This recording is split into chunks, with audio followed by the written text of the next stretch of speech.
You probably know Mike Tyson as one of the greatest boxers of all time, a man who earned over $400 million during his legendary career. But by 2003, he wasn't just broke. He was $23 million in debt after spending heavily on mansions, exotic tigers, luxury cars, and even a $2 million bathtub. How does something like that happen? And why do some ordinary people earning $50,000 a year quietly retire wealthier than others making six figures?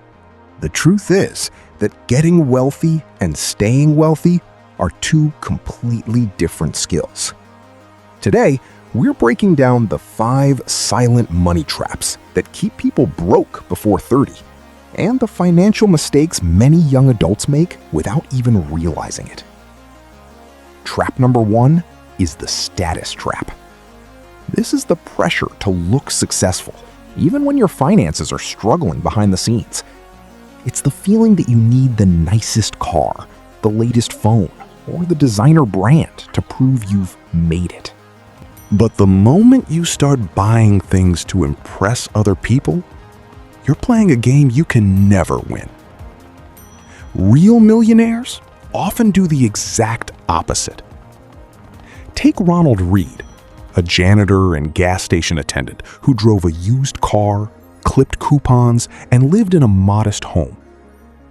Most people had no idea he quietly accumulated more than $8 million. He didn't chase status. He chased freedom. Wealth isn't what people see. It's the money you don't spend, the investments quietly growing in the background, and the peace of mind that comes from financial security. Looking rich and being rich are completely different games. Trap number 2 is lifestyle creep. Here's the reality. Wealthy people live below their means. They don't automatically increase their spending every time their income increases. Yet we've all seen it happen. Someone gets a raise and immediately upgrades everything. A bigger apartment, a newer car, better clothes, more gadgets. And somehow, they're still financially stressed.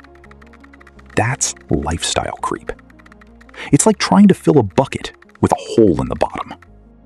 Many millionaires drive surprisingly affordable cars, even when they could buy almost anything they want.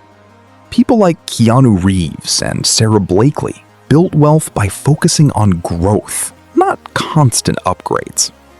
One of the simplest ways to avoid this trap is to automate your savings. Have part of every paycheck transferred directly into investments before you even see it. As Warren Buffett famously said, "Don't save what is left after spending. Spend what is left after saving." Trap number 3 is speculating instead of investing. Investing is calm, thoughtful, and long-term. Speculating is chasing excitement and hoping prices go up because someone else says they will. The problem is that many people think they're investing when they're actually speculating. They buy hot stocks, trending assets, and social media favorites without understanding what they're buying.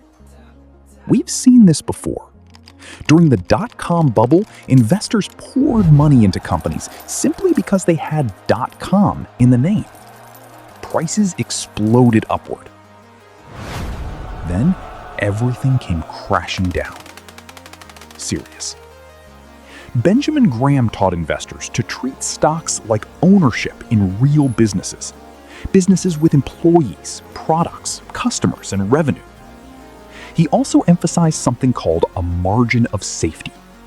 Instead of paying any price, wait patiently for opportunities that give you room for error.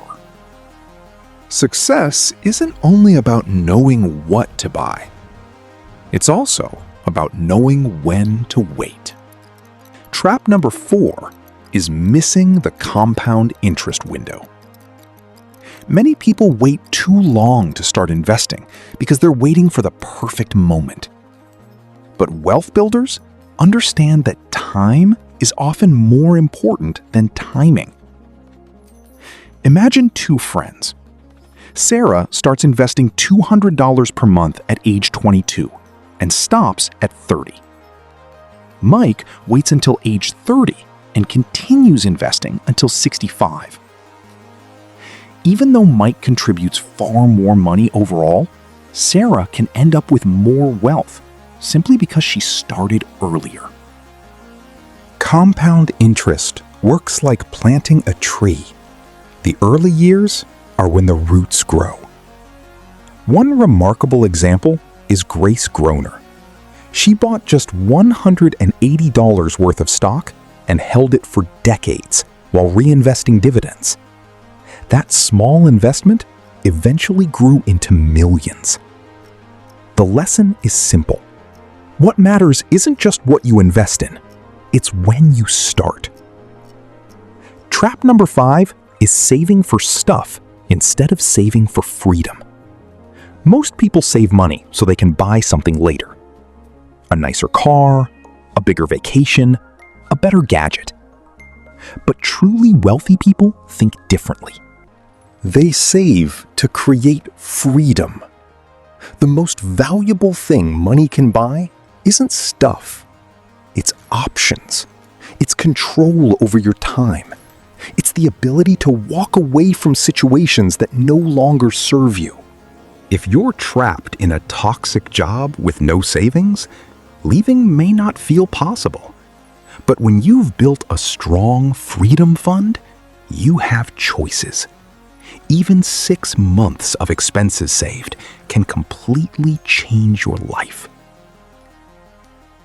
Nobody applauds you for quietly building an emergency fund, but that financial cushion can give you more confidence, flexibility, and peace of mind than any luxury purchase ever could.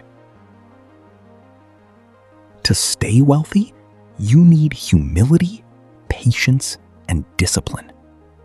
The people who succeed long-term aren't always the smartest.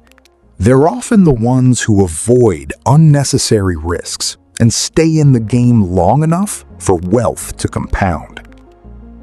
Becoming the millionaire next door isn't about luck, flashy investments, or overnight success.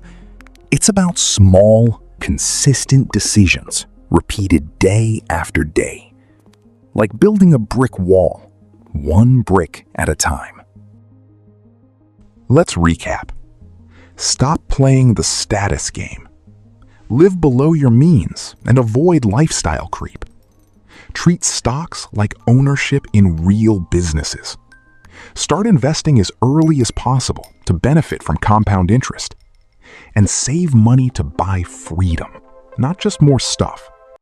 Remember, wealth is what people don't see. The best time to start was yesterday. The second best time is right now. If you found this video helpful, be sure to like the video and subscribe for more content on building lasting wealth and financial freedom.